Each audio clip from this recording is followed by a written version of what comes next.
Hello, everyone, and welcome to episode 112 of the Citrix Session. I'm your host, Andy Whiteside. I'm on site at the airport. I think I had a guy next to me just now joking to his friend on the phone about living at the Charlotte airport. I can't say that because usually I fly out at 6 a.m., so there's no time to waste, grab a coffee and go. But this week, next week, and the following week, I'll be hanging out here for the afternoon trying to catch a flight out west. So I'm going to get plenty of time to get stuff done at the airport. With us, we have a couple of our normal co-hosts. We got Todd Smith from Citrix. Todd is now the Director of Sales Engineers for Canada. Todd, how's it going? Very good, Andy. I share your travel woes. It took me, I was coming back from Columbus, Ohio last Friday, and I probably could have walked back to Boston faster than I was able to get there. And had the infamous luggage didn't show up until late Saturday night from a Friday morning flight. So, for those of us who are wishing to get back on the road, we're living the dream right now. So cannot wait to start traveling up to Canada like we talked about last week. I was just holding up one of my bottomless Patagonia bags, which I somehow managed to get 4 or 5 days worth of clothes in every time. It's essential, man. I can't imagine checking luggage at this point. Yeah. So we also have Jeremy Myers with us. Jeremy is the Director of Sales Engineering for the East Coast now. Jeremy, that's official 2 weeks, 3 weeks? 2 weeks-ish. Yeah, for sure. You know what? Maybe we do this one together next week. I'll be in the airport. Actually, I'll be in the airport in a couple hours, but I'll also be in the airport making a very strange flight to Raleigh from Charlotte, which, as you know, is I think it's a 7-minute flight, but it's only because my next flight will be down to Fort Lauderdale, and the only way to make it work because I got to stick my truck somewhere is to fly to Raleigh from Charlotte. So there you go. I can relate. I think I've driven to Raleigh, flown back to Charlotte, had to get to Raleigh to get my car and drive it back somewhere. I saw myself in a scenario where I would land somewhere and go, where the heck is my vehicle? It's not on the 4th floor of the deck. It's in a different city. Well, that's interesting. Where do you park your car? I park on the 4th floor of the daily deck in the same area every time, period. I park on the 4th floor of the daily deck every time in the same spot, period. It depends on, well, let me say this, right? So I try to be a good steward, and I've noticed the prices in the deck have gone up. So I've started going, I used to be the hourly deck. Now I moved to the daily deck, and it just depends on when you show up. So my last 2 or 3 times out have been on the roof because people are flying again a lot. Yeah. And the decks are full. Yeah. So I've gotten used to my truck. Go ahead, Todd. Sorry, I was going to say I've gotten you back in the habit of dropping a pin on where I park the car, and also taking photographs of the actual room numbers, where I'm staying and what hotels and things like that. So I don't know whether that's a sign of age or a sign that we're getting back to somewhat normal travel schedules. We have never sounded more old in our lifetime. Exactly.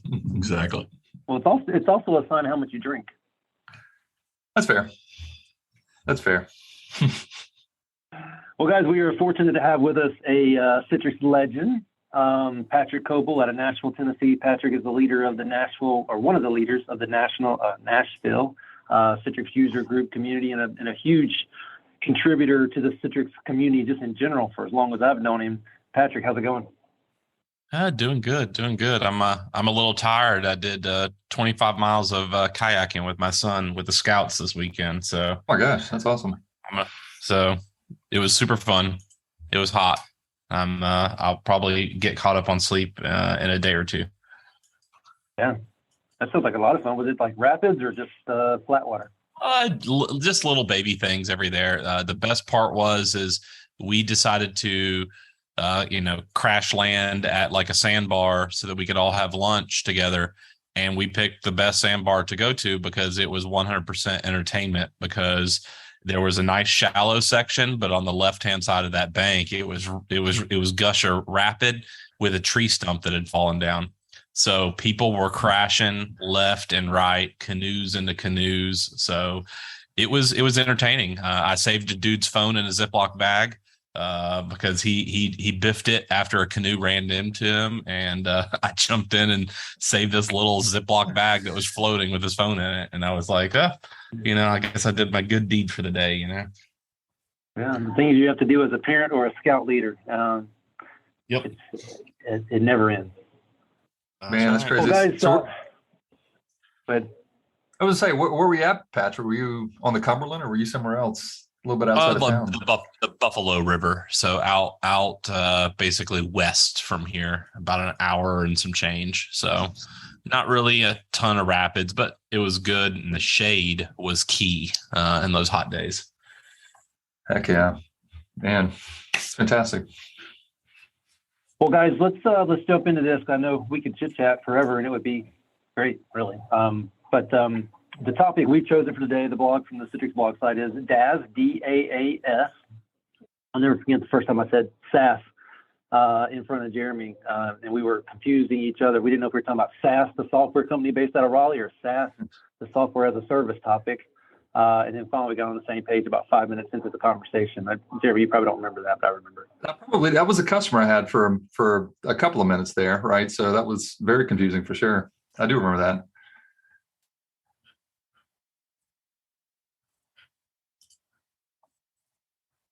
Uh-oh, did we lose Andy? Andy's on mute. He's muted himself. Sorry, my Zoom had a hiccup, and then it came back. Sorry about that. I'm recording this to the web, so hopefully I'm at the airport, American Airlines Lounge, Wi-Fi. We'll see if the cloud saves us or not. I think it will. It's been good to me in the past. Really good, really. That's the cloud. I mean, that's a great example of how the cloud can be a savior. Back in the day, that would have been the end of our podcast. Well, it just happened. Mm-hmm. Topic today is from one of the Citrix employees, Heather Tatt, and I think on the consulting side. You guys tell me if you know differently, but the topic is DaaS, D-A-A-S, or VDI, which is best for your organization, which I think is extremely interesting. Right? I've talked to all kinds of companies. We joined the digital workspace ecosystem alliance today, so that we could kind of help educate people on what's what in this space. XenTegra did. We really have a goal to help customers get educated on what one is versus the other, and then what they mean to you, Mr. Customer. I think I'd love for Todd to kind of explain the topic and why it's important, and also maybe layer in Citrix changing the name of your as a service offerings to be DaaS, all encompassing, versus the legacy, the Zen virtual app, and I about called it Zen desktop, virtual app and desktop service offering, virtual app and desktop versus virtual app and desktop service. Virtual app and desktop service is now all things including DaaS, including what I would have called DaaS before that. Todd, why is this topic so big and so confusing? Yeah, so Andy, you just confused even myself on your explanation on all of the different historic names that we've had for VDI or virtual apps and virtual desktops, right? So if I go back and look at, when we first had Zen app and Zen desktop, it was pretty prevalent as to what we're talking about. We're talking about application virtualization and then desktop virtualization. Then we came out with Citrix virtual apps and desktops, which kind of combined some of the licensing as well as some of the capabilities. And then as we introduced Citrix virtual apps and desktop service, that was our first real foray into hosting the infrastructure up in the cloud, leveraging that control plane. So delivering the traditional virtual apps and virtual desktops, leveraging a cloud-based management infrastructure. And then, Gartner kind of threw us a little bit of a curveball, and they came out with DaaS as a definition of the marketplace, right? So if you look at desktop as a service, it includes traditional VDI. It also includes the managed service component of delivering a virtual app or a virtual desktop. And there's a couple of flavors of that management piece of it, right? It could be delivered completely as a turnkey service like we have now, or it can be something that a partner or a customer chooses to leverage kind of at the same time. The challenge here is that the DaaS component, the DaaS name has kind of encompassed everything, right? So for customers who have VDI, an on-prem VDI solution, that falls under DaaS. For customers who are using a true desktop as a service, like Citrix managed desktops or some other branded offering that any of our partners have that are specific to them, being able to include that under the DaaS title as well. But really what it comes down to is the ability to get pretty much anything you need that includes applications, desktop operating systems, which we've talked in the past about. A desktop operating system is really a giant app. And connecting it in with your data as well as all of the other services. It kind of encompasses all of those components into one kind of definition. So DaaS is where we're at with that. So real quick, because I know Andy, if you let him, will go off on the definition of VDI in the first place. So this is something that we've debated over, for years, right? So VDI or server-based computing, like all those kinds of things. But I think, Todd, what you're trying to say is that historically there was kind of there was like a fork in the road, either VDI, which was something that you as a customer completely owned and managed, and DaaS was always like something that was completely owned and managed from a vendor perspective. And I don't mean just as we know it today, there's several different iterations, but desktops, management, the whole nine yards it was almost like Amazon Workspaces versus you hosting all of this yourself. And I guess where we've landed is it's actually a little bit of a spectrum, right? So there is a VDI, and that's typically an on-premise type solution, or something that you completely host and manage in a cloud, right? There's nothing stopping you from standing up an entire infrastructure of VDI, but in, say, AWS. But now we've got a DaaS, but sort of a hybrid kind of solution. And I think that's what Gartner felt like they needed to go through and define, right? There is a model of DaaS, which is put a quarter in and get a desktop, right? And that hyperscaler will completely host and manage the entire stack. And this is where Citrix sits, where, a piece of that is managed by Citrix, and then it's kind of up to you to decide where those workloads need to live. And I think that's where we've seen most of our customers land is it's definitely a mixture of offload what you can, but then manage where you need to, more importantly, where you need to manage it. And that could be, I think this is what this article gets into, based on cost, based on security, based on, any number of non-technical regulation. I think this is where this solution sits. So Patrick, as a player in this system, do you feel like Gartner and the major vendors like Citrix that are going this route, where if it's coming as a service, it could be considered DaaS, whether it's apps or secure apps or VDI or server desktops? Do you think that's helping with the confusion or making it worse? I think it's a little bit of both, because I think we've all kind of hit on it. Is VDI was like that term that kind of glued all the things going, like remote delivery of application. And then the term workspace was dovetailed into that to have SaaS apps and other things. And now DaaS is just another thing that we've been talking about, I guess, for probably 10 plus years, but it's always been hosted by someone or something else. And now it's being hosted by the Citrix, the VMwares, the Microsofts, and now even like a Nutanix, and other players out there that are either doing the brokering or the brokering plus the hosting. And so I've seen a lot of growth in it. It reminds me of kind of the 2008 to 2000, probably 11, like VDI trade up days of the Citrix world, where everybody's doing something 2-for-1 special, this and that. But in my opinion, for what I've seen, it's like, it's really hard for depending on where you're at financially, to be able to pay X amount per user, per month, per machine. And that financial difference is massive when you compare to that traditional on-site deployment in some data center anywhere that you control for the past 30 years. So that's kind of the big one for me. But yeah, the confusion is abundant everywhere on it. So Patrick, are you most disappointed because the year of VDI that we kept saying was coming next year is never going to happen because we're moving the term to DaaS? That's correct. Yeah, it'll never happen in that sense. But I think one thing that has still been impressive to me is that it's still, the market itself still seems like it's growing. And I thought that it would slow down. And then especially post-COVID, I thought everybody has probably bought all the things they were going to buy for their work to support the work from home users, but it still just keeps coming. The hits keep coming. So it's, and then development too, from Citrix VMware, and then Microsoft too. I mean, it's those big three in that space, in my opinion, are really kind of driving force of what Gartner is going to call DaaS or any other place. Yeah. I think it creates a huge opportunity for folks like Patrick and I, and even folks on the Citrix team, to just really go help educate customers on what is VDI versus DaaS and how VDI became DaaS in some cases, and really help customers start to see what the field looks like and where the finish line for them, or at least closer to the finish line, might look like.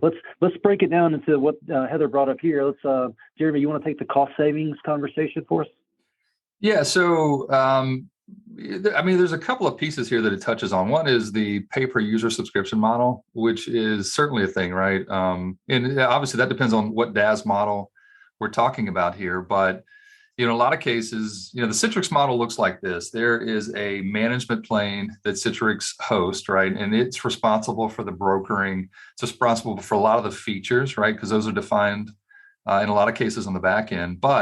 And this is one of the first conversations we have with customers when we talk about this is, the desktops, the virtual desktops, the virtual apps, those are going to sit in a data center that makes the most sense. In a lot of cases, what's driving that data center is the cost, right? What sort of deal did I get with Microsoft in terms of spend? Maybe I've got some technical debt that I've got to, that I can't write off the books yet. And so I need to put some of these desktops on-prem, so there's an opportunity to literally, have the brains, basically the management piece sitting in one location, and you can sort of manage costs by putting those desktops wherever they need to sit that makes the most sense from a cost perspective. Now, that's not the only variable that you need to consider, but this is clearly one of the biggest ones that customers are considering. And, honestly, one of the biggest use cases there is DR, right? So in the past, I might have to stand up an entire second data center to support, a DR motion. Now I can do it, on demand in the cloud, and have a mixture of like something on-prem as well as something in a hyperscaler just to support, that scenario, but do it at a smaller price point than what I might have had to do 10 years ago.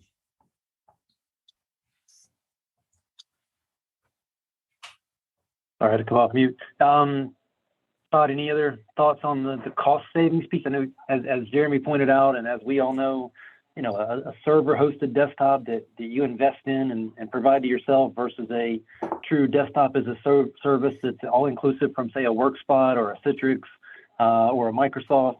Obviously, cost is going to be where it's going to be, and how do you make sure you get the most value for that spend?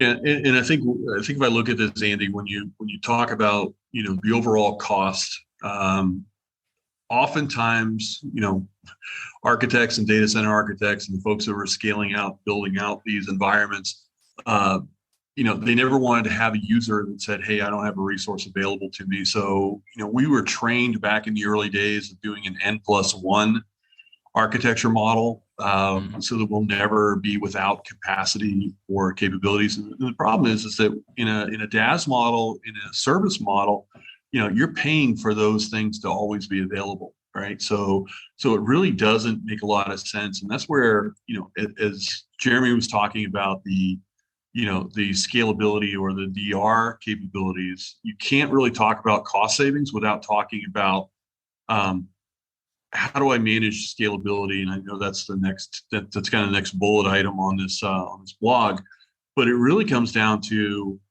how much are you really going to need, and how do you expand it, and not only expand it, but be able to contract it as well, right? So, whether it be if you're in retail, right, you have a busy season where you're ramping up and adding additional employees to your stores, or if you're in healthcare and you need to add additional resources based on things like the pandemic, or if you're you're in financial services and you're now seeing a large number of interns coming in for the summer. Those are you don't plan those for the entire year. You plan those on having the ability to scale out and then scale back when the need is no longer there. That's always been a challenge with some of these VDI infrastructures, is how do you build it out so that you meet the maximum capacity that's needed at that time, and not have to worry about going out and contracting additional resources to meet those needs. And so, Todd, you kind of blended into the scalability conversation, and that really takes on two tasks, right? And one is the infrastructure that's, well, first of all, it's having a technology in place that can scale in terms of the platform that's managing the whole thing, which we'll talk about in a minute, but also the scalability of the infrastructure, as well as the scalability of the resources that are still needed to manage it, and, you know, who's going to take on what, how you make that scale up and scale down scenario work.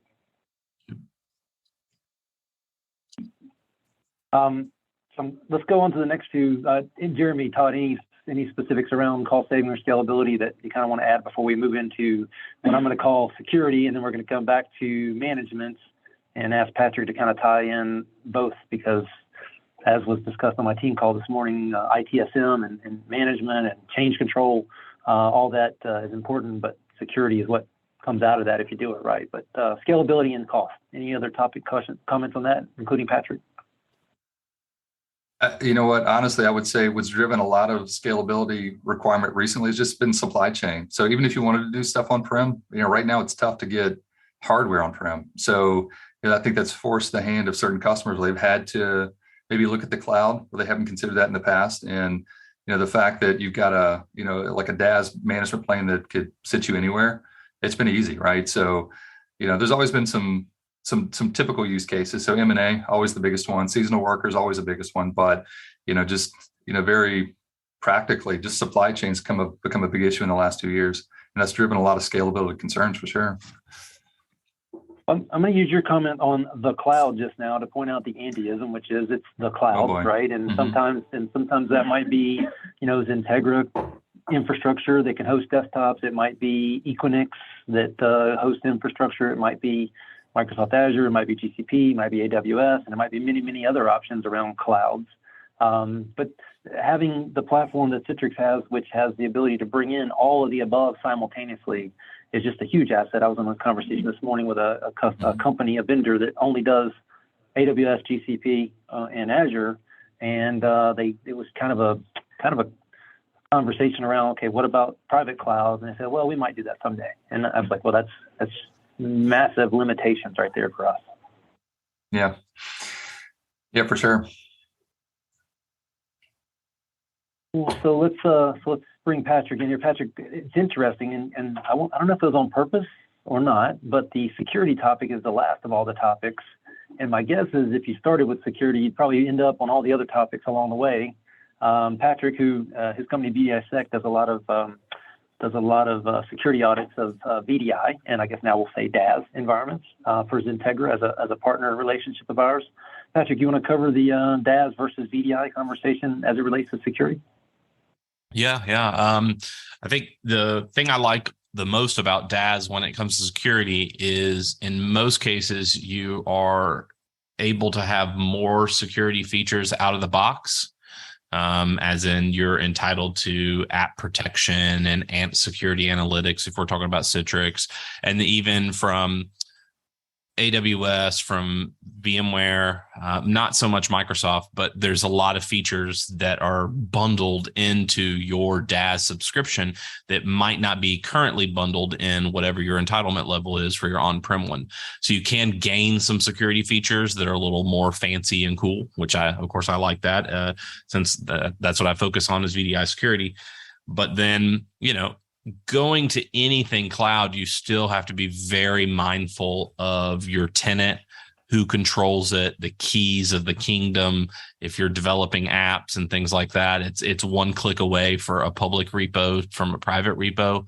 Along with if you just go next in Azure or AWS or pretty much any cloud provider, depending on what level of control you're getting, you could have your dangly bits hanging out on the internet. And so now it has a public IP, whereas before that Citrix server, that RDS server would not be hanging out on the internet where anyone in the world could contact. So you really have to pay attention to security when you go to any DaaS platform or going to any cloud to migrate any of your workloads. And it's a very common oversight that I see all the time. And one thing that I was going to add to on the scalability front, and I've been a part of a couple of large organizations doing migrations and upgrades into the cloud. And depending on what data center is there, it's not all you can eat buffet. I've seen many common VM types run out of allocation in certain data centers across the world from Amazon and from Azure.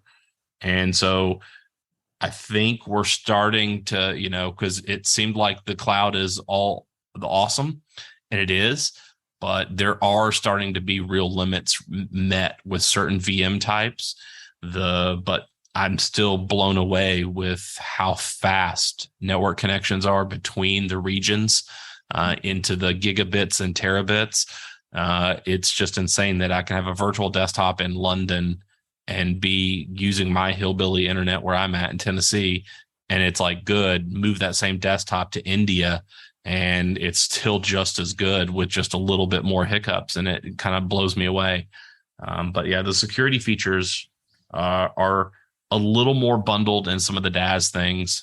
But you have to pay attention to what you're doing with your cloud, because otherwise it won't mean anything. Patrick, there's so many things that just popped in my head based on what you just said, like that entire thing. But, the first one was, I do remember maybe the first 6 months of, the pandemic, where a lot of folks were having to spin things up in the cloud. I very vividly remember like East EMEA, somewhere in Europe, like there was 2 or 3 different instance types that just completely stopped spinning up. In fact, if you didn't have a reserved instance, there were chances where VDA stopped registering because there was no instance type, right? So if you powered it off, there's a good chance it wouldn't come back up, which I thought was fascinating, and I had never seen before. I always thought the cloud was like infinite supply. There was never an issue, and my eyes were open. I am not going to lie. Yeah, no, and it still happens from time to time. And the only thing that I've seen one of the most important things of people going in the cloud is make sure you're monitoring it and you have some analytics, because your mileage will vary every single day, right? And that's based on the host you're on, what they're doing, what you're doing, how many people are streaming Fortnite in there, watching, Tiger King. So all those things on your local side and their side, that's where, I know y'all are a big partner with Control Up too. And, I love what they do. That's where having that analytics and visibility is also going to affect your scalability too, right? So that I've got enough instances, we're good, versus, to your point, some instances don't register because we're out of that instance on US East 2 and Azure on a Tuesday. But it's good tomorrow, or it's good in a couple hours. But yeah, you got to really pay attention to that stuff. The other thing too is you brought up security, and it's funny, when I first got my hands on Azure, what blew me away, I'm going to ask you this question. You might not know the answer, but you're right. When you click next blindly when creating a new instance type, it does 2 things that I thought were a little suspect out of the gate, and I'm still trying to figure out why it's the default. But number one, it wants to assign a public IP by default. And then number 2, it wants to enable RDP by default as well. And I want to say the security group that gets added as well automatically opens up, 3389. And so if you, all things being equal, just blew through the install, now you've got a virtual machine sitting on the internet, publicly exposed with RDP, and it doesn't take long for you to see the brute force attack start to take off. Folks trying to hit it. It's amazing. There's about 10,000 IPs that scan the whole internet every single day, right? The whole IP space. And out of those 10,000, a lot of those are like Shodan, right? So some OSINT kind of fun stuff that you can do. So it keeps track of all the, 3389s open up in the world. But yeah, I understand why they did it.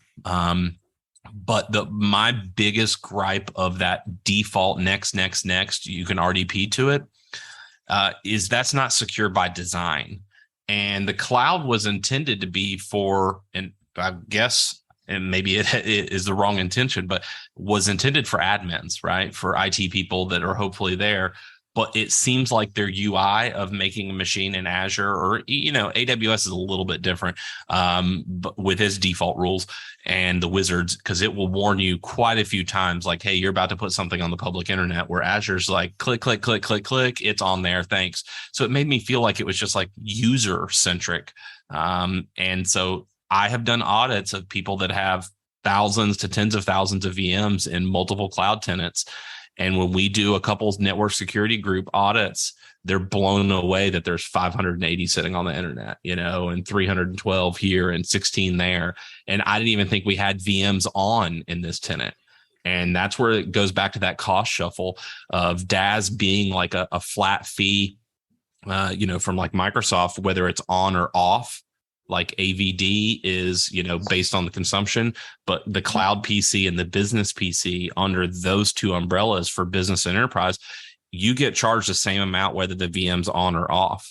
And so then it's like, oh, well, who cares? But what we still see is it still impacts the rest of the people in that same tenant and data center. So yeah, you're right. So going back, I'm sorry, go ahead, Andy.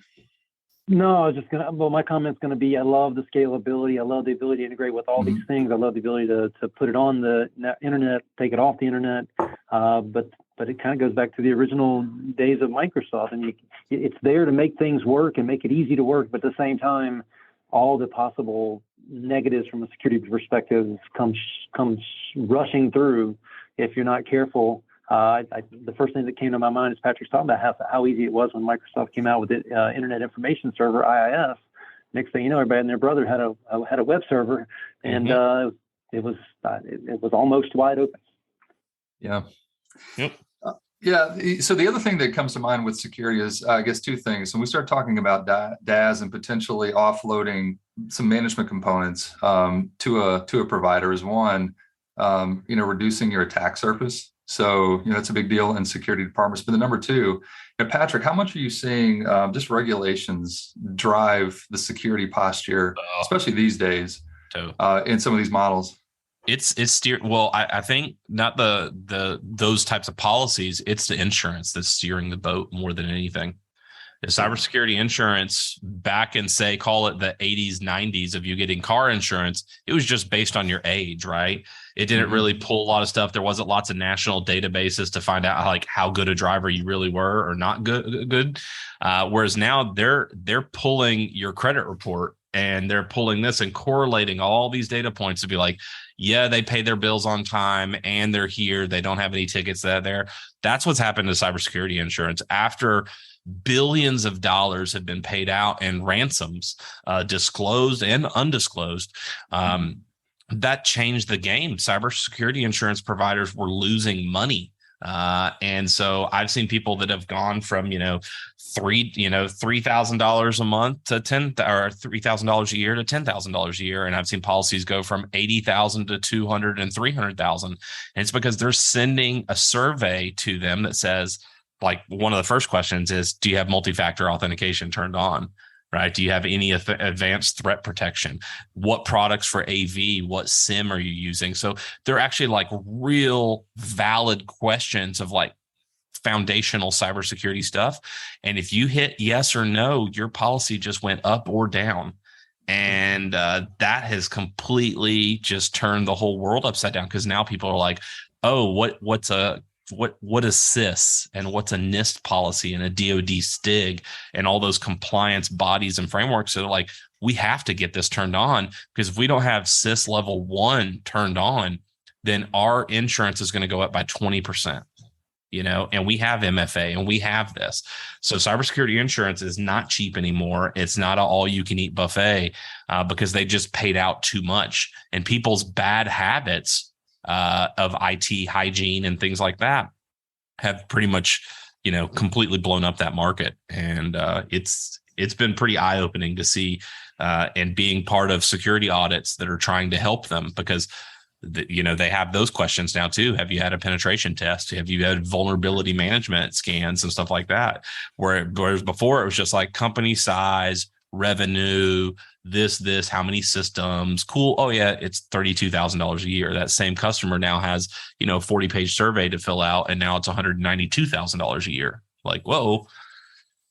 That's wild. And Patrick, you brought up bad habits. I mean, these are bad habits that came over from the desktop days, which were bad then. You take that and put it to something that's publicly addressable potentially, or closer to the crown jewels. Yep. Wow, watch out. Agreed.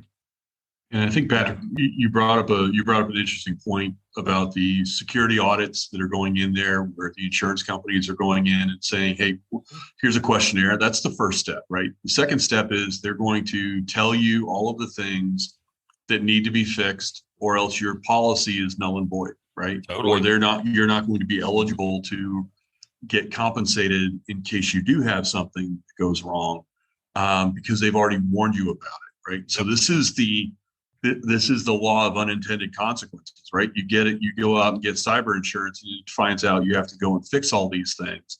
And, I was doing IT auditing when Sarbanes-Oxley first came out, and, we were IT's best friend because we'd identify all these things that they were going to fail a Sarbanes-Oxley audit on unless they fixed it. And now all of a sudden IT was saying, hey, we finally got money to go and do a Active Directory scrub and fill, or clean up the backup system and do all of these other tasks. And I think this next big step in this cyber insurance conversation is really going to be, how do we make sure that we're in compliance with not only the government regulations that are out there, but also, a cyber insurance policy that's out there. Very similar when you're a homeowner and they come back and tell you, hey, you need to cut the shrubs around your house because they're a fire hazard. You know what? They're not going to give you fire insurance. If you do, you're going to have to pay a considerable higher rate, right? There's just, it's becoming more and more of finally, we've got someone watching and forcing IT to have good behavior and good habits. Yeah. And who would have thought, even in my, being around as long as a bunch of us have in IT, that the insurance company would be doing more for IT security and cleanups and all that than any other product or outside acting force, right? Like, insurance is like, yeah, you need to get that done. You need to trim those bushes. You need to pull that out. You need to get a fire hydrant installed here, right? Like, you're out of fire code too, So it's wild. Well, think about it. It's the same in every other aspect of the general lives we live. You'll leave those bushes out of control. Some people will, until the neighborhood HOA starts finding you. Yep. Okay, so we jumped down to security in this article to blend back in some of the other conversations I assumed would come up out of management and integration, but we should probably go back into the management conversation real quick. Todd, you want to take the rest of what we didn't cover around management from the security aspect and talk about how DaaS and VDI compare to each other there? Yeah, so I think we've got a couple of things to hit on here when it comes to management, right? Management is two things. One of them is control, and the other one is visibility, right? So being able to have a centralized management aspect where, we've all heard and talked about this one single pane of glass view of the operations and on all that stuff, right? But it really does come down to, if you can manage it centrally from one organization or from one group or from one console, it's going to be, you're apt to miss out on little minute details. If you also have good management policies, you're going to not miss those false flags or those bothersome alarms that are going off, right? You want to be able to have the tripwires out there that are going to tell you that something happened and that it's already automatically been remediated, where you're just getting notified that something has been fixed, right? So there's that aspect of it. And that ties into, the only way you can do that effectively is to have visibility. So the analytics piece of it, being able to have not only the visibility, but also being able to act upon it. And that all kind of ties into a much stronger working environment that is both secure, but it's also, very proficient and efficient, as well as being, resilient and also operationally effective for the user, right? You're going to give the user a great experience, but if it comes at the cost of giving up security or not being able to manage it properly. I mean, you think about it, a lot of the bad habits that we have just been talking about came out of that equation of, I can improve security, but I'm going to have a bad user experience, or vice versa. And 9 times out of 10, we in the IT field, we would say, we're going to sacrifice security for user experience, because the security folks don't come and yell at our CIO like the users do when they have a bad experience. Yeah, it was just a battle we chose not to fight. Yeah. I mean, you had that conversation, right? We're in a situation now with cloud platforms and PaaS solutions where we have the ability to manage and also endpoint management better than ever before. So we have a fighting chance now, and we can't continue to look away. Yeah. And in some cases, Andy, some of the best ways to manage it is to take away those threat vectors and those access points, right? So, if you're at risk because you have data stored on an endpoint device, or you're downloading information to someone's, iPhone or tablet, why don't we just do something like take access away and have them force that user to a virtual desktop or to a virtualized application where you don't have to worry about data leakage. You don't have to give up control of that data. This is a conversation that we've been having with customers for 10 plus years. Data on the endpoints is one of your biggest risks out there. It's not as much, because that's the component that you have the least amount of control over. Yeah, there's no way to eliminate the physical loss of the device if there's data there. It's just, that's how I prove to people security all the time. I just wait till they go to the restroom and I just take their laptop and then ask them how secure it is. At best, the answer, well, it's encrypted, but a lot of times that's not the case. Hey, would you guys agree that our platform from the end user perspective is stronger than ever, so that they now know that because of the security stuff they see on the news, that they can't fight us for user experience at every turn when we have to add security to what is their IT world? I think folks understand it now. Like in the past, it was definitely a nuisance for a lot of users. But I think because a lot of these security threats have hit consumers on a personal level, they get it, right? So the whole idea of having multi-factor on some kind of personal account, if I connect to my Gmail account from a device I've not connected to before, I get asked to go, just acknowledge that was actually me. Whereas 5 years ago, I saw physicians getting a fight over passwords being 90 days, just things like that, right? So I think as an industry, obviously we're still trying to streamline that process for sure. But at the end of the day, I think there's an understanding from end users that, participating as a part of security is important to the business, right? And so I've noticed a big change for sure. So Patrick, as the guy that gets to run around and hit him with the security stick, do you have to consider the user experience in your responses, or you just? Oh, totally. Because there's no point in locking down something that you've made unusable, right? But the most important part of that is we know we're going to have to make some mitigations, some deviations so that things can work. And especially when you talk about old-fashioned applications. So you're going to have to adjust things. What you can do is try to apply as many policies as you can and know which gaps are open. So like I still deal with a lot of people that still have to have macros enabled for business applications that do finance related things. So we do what we can to secure that. And we know that that's an attack avenue that is still going to be possible on those systems for those users. But every other system, it's not allowed to happen. So we've got to, choose our battles. And you can't boil the ocean and just think that you're going to secure all the things and it's going to be good. So you've got to take baby steps, and it's a journey, and it never stops. Especially with new attack vectors coming all the time. And I'm updating a privacy presentation I'm doing in a few minutes here. And, like ISO files and link files are now becoming a very cool way to break into people's systems. And a link file seems like it's like so benign. But what you can stuff into that link and what your browser will execute is kind of amazing. And there is, I guess, malware as a service when it comes to those link creations. There's a team/company that makes that software that is a GUI and everything. So you're just like, click, click, click. I want it to run PowerShell. Click, click, click. There, here, there. Here's their domain name. Click, click, click. Next.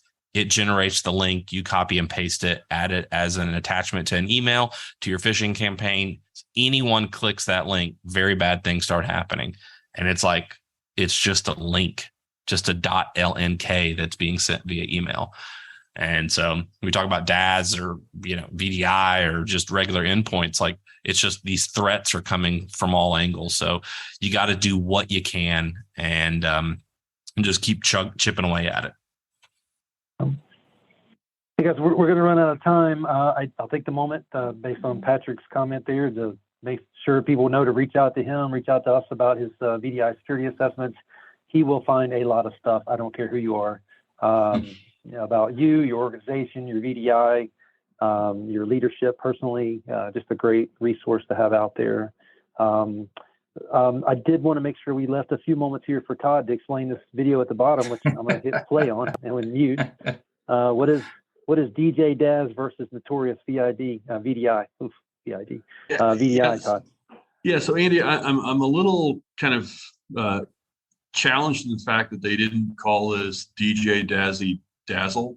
Bring back the Dazzle. That would have been the jam. And Notorious VDI, obviously, a big shout out to Notorious BIG out there. But it really kind of talks about where the different options are. And it really does come down to, do I really need a true VDI infrastructure to be able to do my job, or do I only need access to just that application?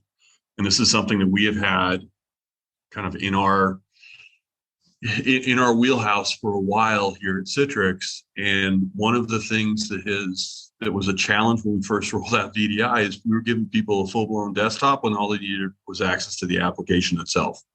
But VDI was a much simpler way to deliver that application and all of the supporting components in a desktop, as opposed to giving it out in